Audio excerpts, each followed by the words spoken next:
السلام عليكم ورحمة الله وبركاته. بسم الله والصلاة والسلام على رسول الله. أبناء الطلاب في الصف الخامس الابتدائي، إن شاء الله في الفيديو ده هنتناول آخر وحدة في المنهج بإذن الله، يونت 12. الوحدة ال 12 بتتكلم عن vacations، الأجازات. يلا بينا، بسم الله الرحمن الرحيم، وبه نستعين، ولا حول ولا قوة إلا بالله العلي العظيم. الدرس الأول معانا lesson 1 بيتكلم عن a world trip، رحلات حول العالم.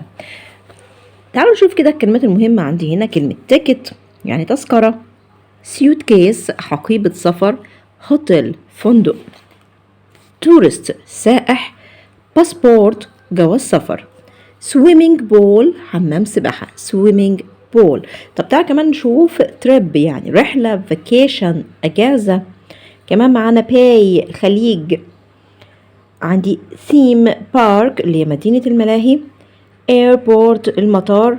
كمان معانا husband يعني زوج، فلور دور طابق او دور يعني، روف السطح. كمان معانا فيو يعني منظر، فلايت رحلة جوية، جابان بنعرفها بس عشان نبقى عارفين ان كلمة جابان اللي هي اليابان، سان جلاسز اللي هي النضارة الشمسية. نيجي بقى لتصريف الافعال في زمن الماضي. المضارع بتاع مضارع get يحصل على، الماضي منها got الاي اتحولت لاو، find يجد، الاي اتحولت لاو يو في الماضي بقت found، من find بقت found. كمان معانا تعبيرات زي straight away على الفور، straight away على الفور. طيب تعالوا هنا بيقول لي هنا ايه، قال لي take only photos، leave only footprints. معناهم ايه الجملتين دول او التعبيرين دول؟ قال لي don't take anything you find in the woods، يعني ما تاخدش اي حاجه. بيقول لك هنا ايه take only photos، خد بس صور. leave only footprints ده فقط خلي ايه اقدامك هي اللي ايه، اثار اقدامك هي اللي موجوده. معناها ان انت ما تاخدش اي حاجه من اللي موجوده. don't take anything you find in the woods، ما تاخدش اي حاجه موجوده في الخشب، او like flowers زي الزهور، فانجي الفطريات، roots الجذور، animals الحيوانات، small trees اشجار القصيره او الصغيره. woods هنا مش مقصود بها الخشب بقى، مقصود بها هنا ايه الغابه. هي بتيجي بمعنيين حسب الجمله بتاعتها، لا اما الغابه عشان الغابه بتبقى عباره عن اشجار دي الجذع بتاعها بيبقى من الخشب فبيبقى معناها الغابه، او لما تيجي في جمله تانية بيبقى معناها وود يعني خشب. طب هنا but you can take pictures، ممكن تلتقط صور of them ليهم with your camera، بالكاميرا بتاعتك. طيب leave only footprints، سيب اقدامك اثار اقدامك، يعني don't leave any trash، ما تسيبش اي قمامه.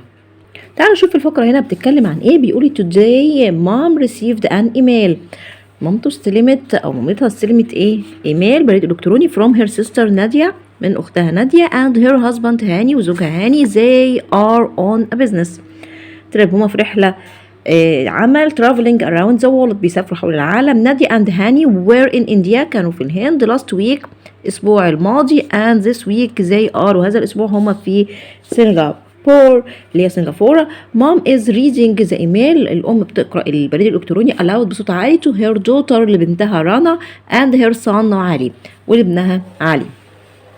تعالوا نشوف. طبعا كانت مكتوب هنا from يعني هو من مين، to مبعوث لمين، والموضوع بيتكلموا عن الرحلة. فبتقول dear سامية، عزيزتي سامية، hello to you all from Singapore، هي بتحييهم كلهم من سنغافورة. it is hot here، الجو حار، about 36 degrees 36 درجة. likely we have got a lovely hotel room، أخدوا حجرة جميلة.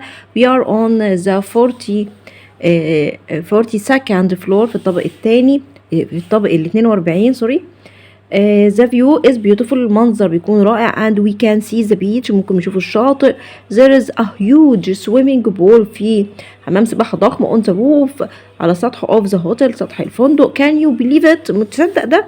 تصدقي ده؟ the flight from India took about 6 hours، الطيارة أخدت 6 ساعات من الهند. but it was comfortable، كانت مريحة. and we both slept، وهما الاثنين ناموا. الماضي من sleep slept. it didn't take long to get through the airport when we arrived، ما أخدوش وقت في خلال المطار لما وصلوا. we got our suitcases straight away، أخدوا على طول الحقائب بتاعتهم. Singapore is a wonderful city. اللي هي سنغافورة مدينة جميلة. There are lots of high rise. في كثير من الحاجات البيلدينجز المباني شاهقة الارتفاع. But there are also many parks. في حدائق gardens وجناين and trees وأشجار to sit under and relax عشان يقعدوا تحت الأشجار ويسترخوا عليها. The gardens by the bay. الحدائق عند الخليج is really special place. هو مكان مميز where there are flowers. بيوجد نباتات and plants وأشجار وزهور from all around the world من جميع أنحاء العالم. We spent a lot of time. قضينا وقت ممتع there هناك. You really وكثير من الوقت هناك. You really forget that you are in the middle of a busy city. انت بتنسى اللي انت قاعد في مدينة مزدحمة. Yesterday بالأمس we went on a boat trip. راحوا في رحلة نيلية with some other tourists مع سياح آخرين to an island لجزيرة. There is a theme park ملاهي. It was so much fun. كانت ممتعة. After that بعد ذلك we visited the museum. زرنا المتحف of ice cream. متحف الآيس كريم. I had a queen bee ice cream. تناولت الايس كريم بتاع ملكة النحل which is vanilla. عبارة عن فانيليا and honey وعسل with شوكولاتة بالشوكولاتة. It was great وكان عظيم. I hope you are all well. أتمنى أن كلكم تكونوا كويسين. We will fly to Japan. هيسافروا لليابان tomorrow غدا and I'll send you another email. هبعتلك إيميل آخر when we arrive لما نوصل. Now I have to find our tickets. الوقت لازم أنا ألاقي التذاكر بتاعتنا and passport والباسبور and pick our suitcases ويعملوا الحقائب بتاعتهم يجهزوها again مرة أخرى. Love نادية. Lesson 2 عبارة عن جزئية science جزئية علوم. جايب لي هنا resources المصادر. بيقول لي هنا ان natural resources المصادر الطبيعية. المصادر الطبيعية هي ايه؟ قال لي زي هي materials مواد or things او اشياء we can find in nature بنلاقيها في الطبيعة. trees and stone زي الاشجار والصخور are examples هي امثلة of natural resources. تعالوا كده نشوف زي ايه. قال لي trees اشجار stones الاحجار sunlight ضوء الشمس gold الذهب sand الرمل water المية. كل دي حاجات مصادر طبيعية. طب امال ايه man made resources مصادر اللي من صنع الانسان؟ قال لي materials هي مواد or things او اشياء that humans have made الانسان صنعها. بلاستيك بوتلز زي الزجاجات البلاستيكية and cotton clothes والملابس القطنية are examples هي أمثلة of man made resources لمصادر اللي من صنع الإنسان. تعالوا نشوف زي إيه. قال لي بلاستيك بوتل، عندي cotton clothes، عندي بلاستيك بليتس الأطباق البلاستيكية، عندي بايسكل الدرجة. أي حاجة إنسان صنعها أصبحت مصادر من صنع الإنسان اللي هي man made resources. تعال نشوف ايه حكاية فاروق ده. بيقول لي هنا فاروق is a farmer هو مزارع in أسوان في أسوان. every morning كل صباح he wakes up and puts on his جلابية and leather shoes. كل صباح بيصحى من بدري بيلبس الجلابية بتاعته وحذاءه الجلد. he boils some water for tea وبيغلي بعض المية للشاي and eats some bread بياكل بعض العيش and fruit والفاكهة.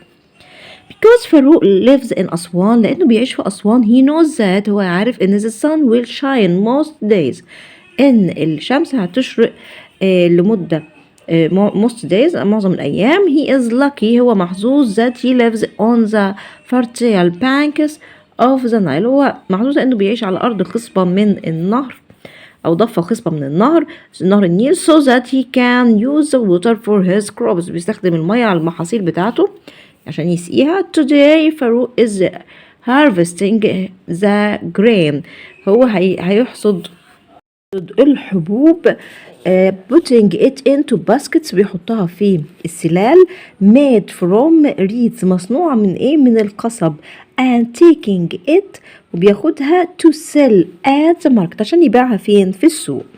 طيب تعالوا كمان نشوف هنا ايه اللي حصل. ريم is going on vacation هتروح في أجازة. she is traveling to Canada هتروح كندا by plane بالطيارة. today she is packing her suitcase بدأت تجهز شنطتها. she knows that عقبة السفر يعني هي عارفة there is often rain in Canada إن في مطر في كندا so she is taking her umbrella أخذت الشمسية بتاعتها. it can also be cold ممكن كمان تشعر بالبرودة هناك so she is picking a sweater حطت ايه السويتر بتاعها ريم loves swimming. ريم بتحب السباحة and asked her friend in Canada وسألت صاحبتها اللي في كندا if there was a place she could swim في مكان تقدر تسبح فيه. Her friend said she didn't live near the sea إنها صاحبتها ما بتعيش بالقرب من البحر but she could swim in a river ممكن تسبح في النهر or a lake في بحيرة if she wanted to لو هي حبت. lesson 3 درس الثالث a special trip رحلة خاصة. تعالوا نشوف الكلمات المهمة. كلمات زي أمان سيتادل قلعة عمان. عندي رومان amphitheater كلمة سيتر اهي من أول THEATER لكن قبلها كلمة amphitheater مدرج روماني. archaeological museum المتحف الأثري. عندي كمان أبو جابر ميوزيوم متحف أبو جابر. عندي ديد سي البحر الميت. عندي كمان زامبيا اللي هي زامبيا. عندي أمان دولة عمان. عندي تاور اللي هي جولة. ancient قديم. crafts مصنوعات. chance فرصة. رج اللي هي السجادة الصغيرة. عندي culture ثقافة. mud طين.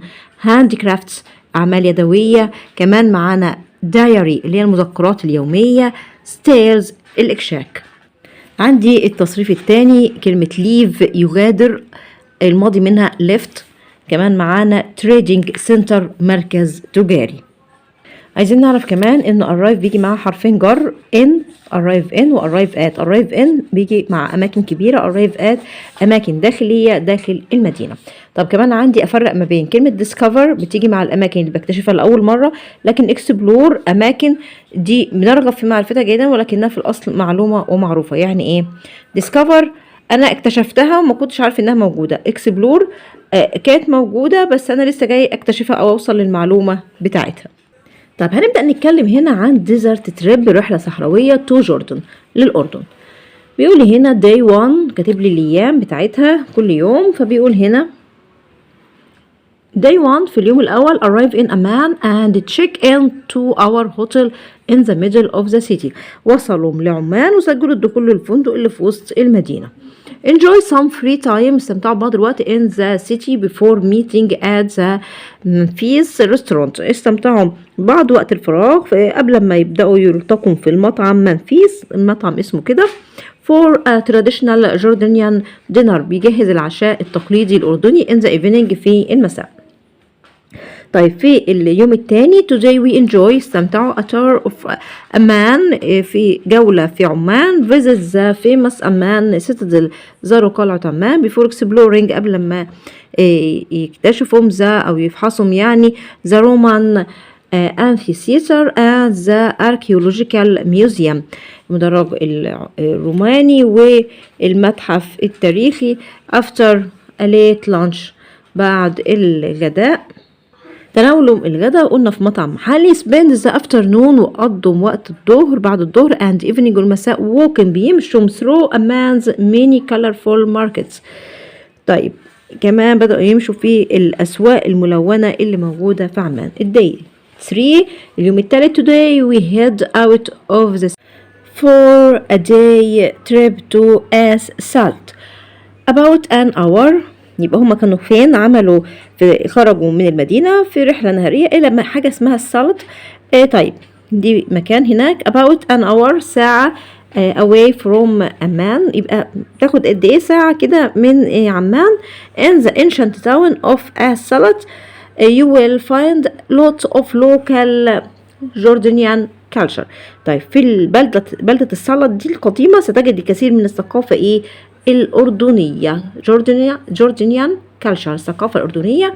the markets الأسواق are wonderful رائعة and there are many traditional arts في فنون كتير هناك and crafts وحرف to buy عشان تشتريها. طيب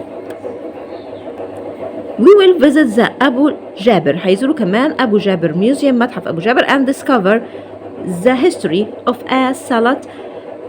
Salat as Jordan's important trading center في المركز التجاري مهم. يبقى يكتشفوا ان مدينة السلط دي كمركز تجاري مهم.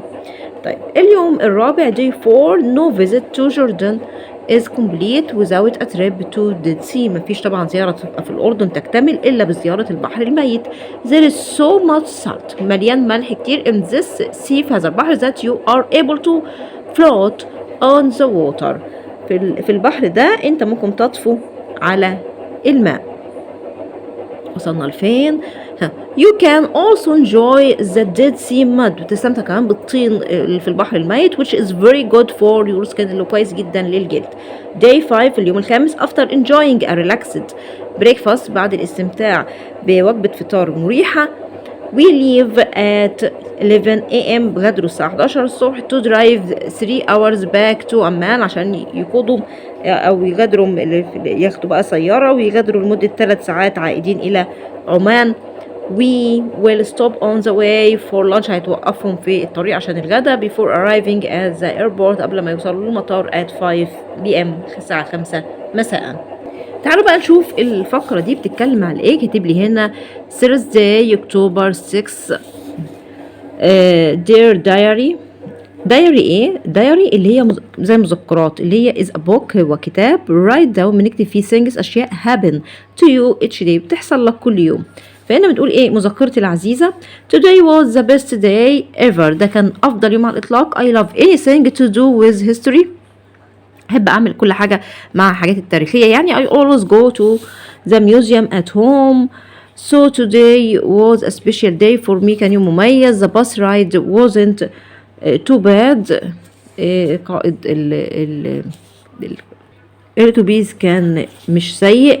It only took an hour. أخد ساعة to reach our destination عشان نوصل للوجهة بتاعتنا. I listened to music. استمعت للموسيقى on the way في الطريق and the time went quite quickly. نوعا ما كان سريع. When we arrived لما وصلنا we had the chance كان عندنا فرصة to wander through the streets and several people bought traditional Jordanian handcrafts المصنوعات اليدوية اشتروا منها from the stairs من الأكشاك. I bought a lovely colorful rag. اشترى سجادة جميلة ملونة. صلاح our tour guide المرشد السياحي بتاعهم اسمه صلاح was very kind كان طيب جدا and took it وأخد السجادة دي to the bus الأتوبيس for me من أجلي so that I didn't have to carry it. ما كنتش عندي ما كانش لازم ان انا اشتلها او احملها وانا بتجول around. That was lucky كان ده حظ جميل قوي because I spent hours in the museum لأن قضيت وقت في المتحف. طيب تعالوا بقى نفرق ما بين الحروف الجر بتاعت on و at و in. on بتيجي قبل تواريخ محددة أيام مميزة أيام أسبوع. تواريخ محددة أيام مميزة أيام أسبوع زي إيه؟ زي ما أقول on Mondays ده يوم من أيام الأسبوع. عندي on Mother's Day عيد الأم ده يوم مميز فيبقى من أيام مميزة. on Jan 1st تواريخ محددة اتحدد بأنه هو في إيه الأول من يونيو. طيب تعالوا بقى نشوف at. قال لي at دي بتيجي مع إيه؟ في الليل ووقت الغداء ومع الأوقات. تعالوا نشوف زي إيه الأوقات دي. قال لي هنا at 8 p.m. ده قبل الوقت. at lunch time اللي هي قبل وقت الغداء lunch time.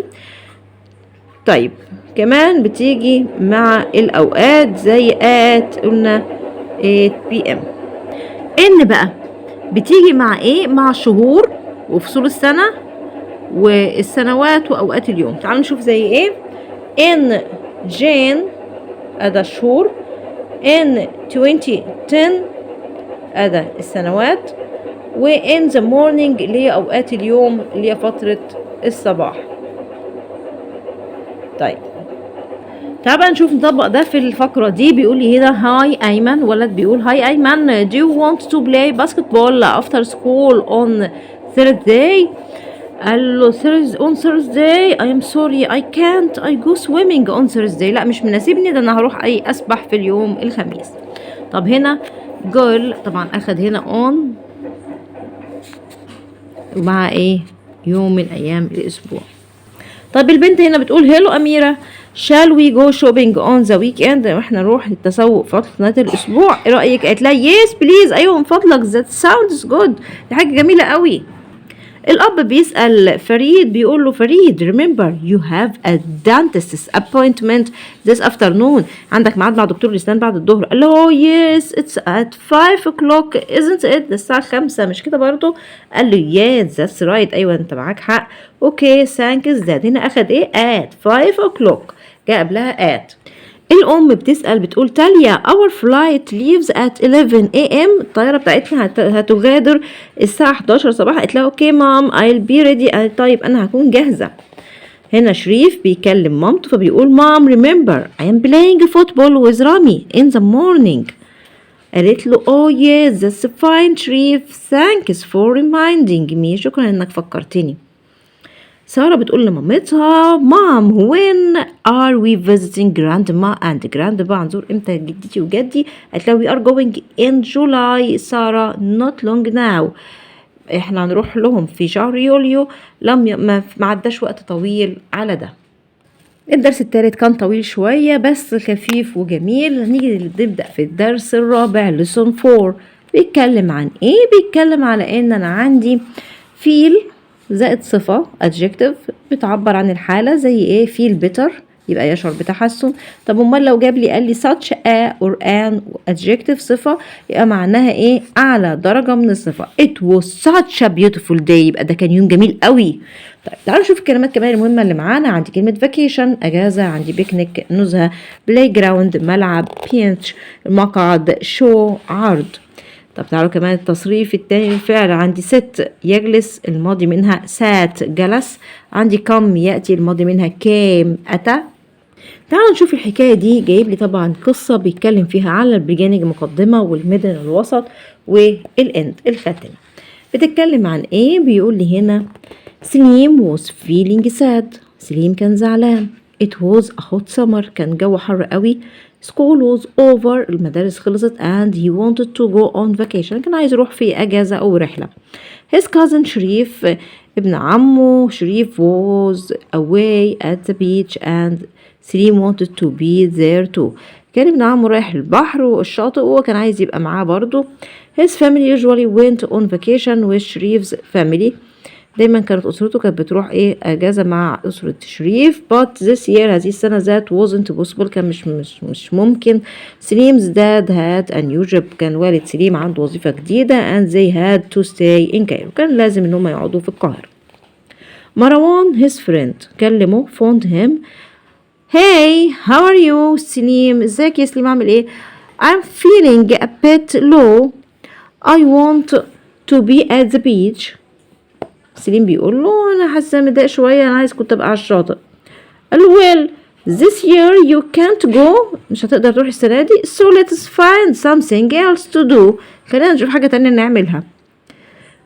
قال له سليم I know let's go to الازهر بارك. بيسأل سليم بيقول له طب خلاص بدلنا كده مش عارفين نعمل حاجه يا مروان تعالى نروح ايه حديقه الازهر. قال له I don't know it مش عارفها but it sounds interesting بيقولوا ان هي ايه حلوة. سليم's mom agreed وافقت to take them to the park وافقت ان تاخدهم الحديقة. she made a picnic عملت رحلة خلوية.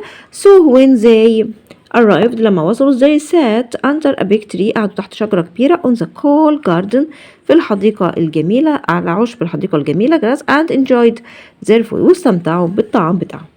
It was such a beautiful day يبقى كان يوم جميل قوي. and مروان and سليم played football لعبوا كرة القدم. suddenly فجأة رامي and ماجد their friends from school أصدقائهم من المدرسة came running past قعدوا من جنبهم قالوا لهم ايه هاي رامي. كانوا سليم بيقولها كده وبيزعق وقال له why are you in the city ليه انت في المدينة. I thought you were at the beach أنا كنت بفكرك على الشاطئ. No رامي قال له لأ my grandma's ill أنا جدتي تعبانة so mom wanted to stay in Cairo كانت عايزة تقعد في القاهرة. there is a whole group of us who stayed at home and didn't travel ما سافرناش في حتة. can you come to the playground تيجي للملعب with us معانا. ده كان سليم اللي بيسألهم وسليم هنا asked his mom سأل مامته and they all went together راحوا كلهم مع بعض to the playground للملعب. Mom sat on a bench قعدت على المقعد and enjoyed all the beautiful plants واستمتعت بالنباتات الجميلة and birds in the park والطيور الرائعة في الحديقة. الأم قالت I think this is a fantastic place ده مكان رائع.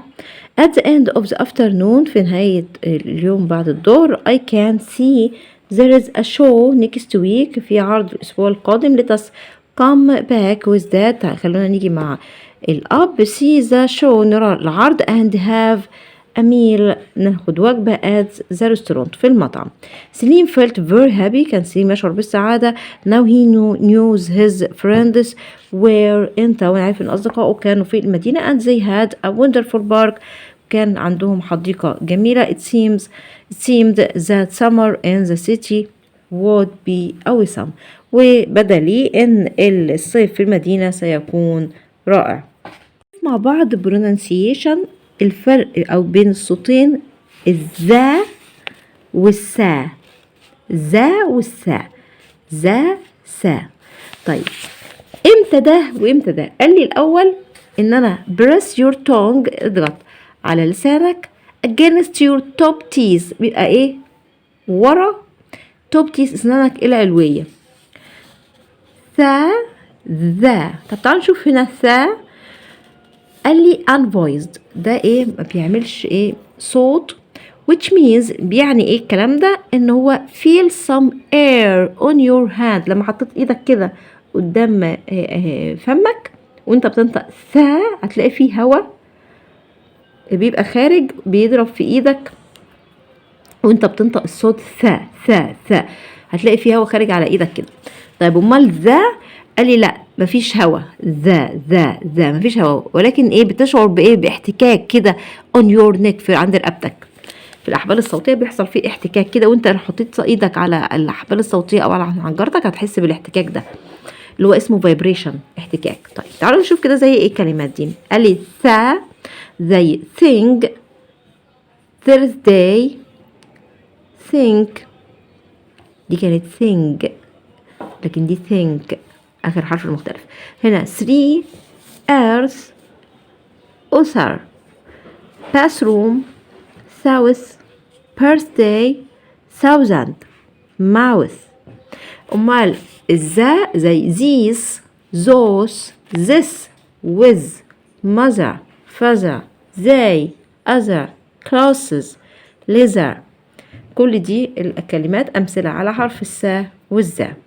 تعالوا كمان ناخد الحاجة اللي الحروف اللي بتتزود للكلمة في آخرها فبتديني كلمة أو معنى جديد اللي هي اسمها إيه؟ قال لي السفكس. السفكس دي a group of letters مجموعة من الحروف that comes at the end بتيجي في الآخر of a word للكلمة to give a new meaning تديني معنى جديد.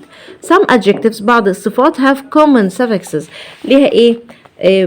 لاحقات واحدة زي بعضها زي ايه dangerous اخرهم كلهم OUS dangerous famous enormous poisons كلها ايه اخرهم OUS. طب هنا اللي اخرها IVE زي creative expensive active.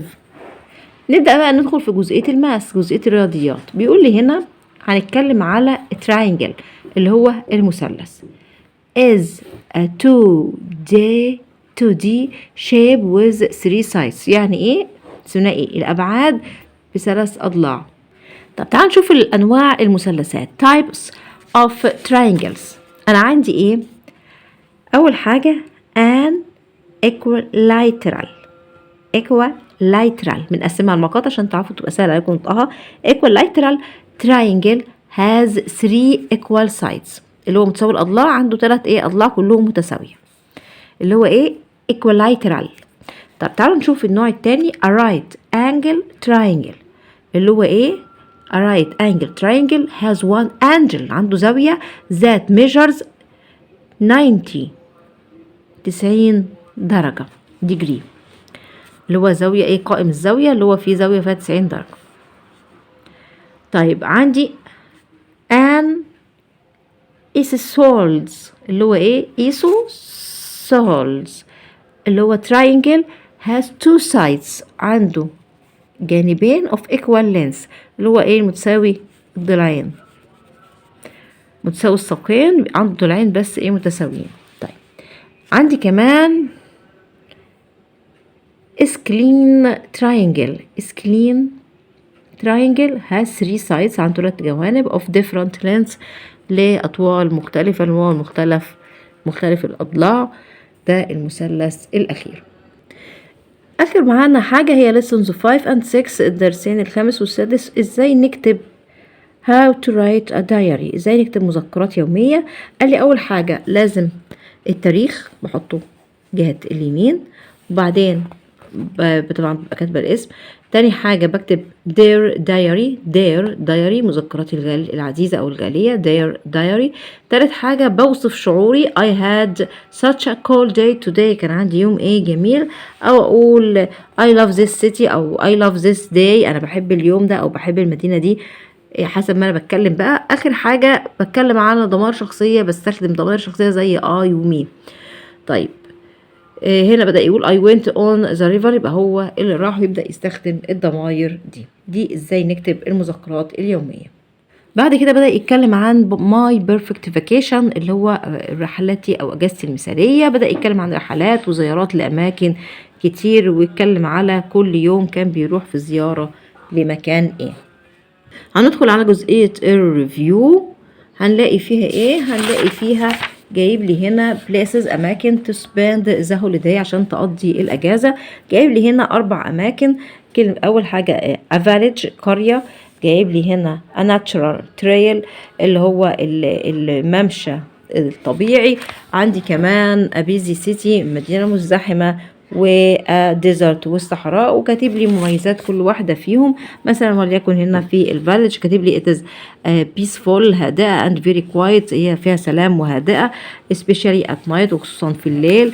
جايب لي هنا برضو على a natural trail كاتب هنا in there are amazing things to see some unusual flowers and trees بتشوف حاجات أشجار والنباتات بتكون جديدة أو بتشوفها لأول مرة نادرة. أما جاي أتكلم على البيزي سيتي المدينة المزدحمة قال we had an amazing tower of famous places زاروا أماكن مشهورة it's really fun وحاجة ممتعة but very busy مزدحمة and crowded وفيها زحمة بشكل صعب. آخر حاجة كانت a desert قال هنا إيه؟ قال it's quite difficult to sleep هادئة ولكن من الصعب النوم فيها in a tent في الخيمة on sand على الرمال at night في الليل we sit around بنقعد حوالين النار. وكمان you can see a million stars تشوف ملايين من النجوم. بكده نكون خلصنا آخر وحدة من المنهج. إن شاء الله متبقلنا القصة اللي في نهاية المنهج. إن شاء الله انتظرونا هنعملها قريب بإذن الله. دمتم في أمان الله.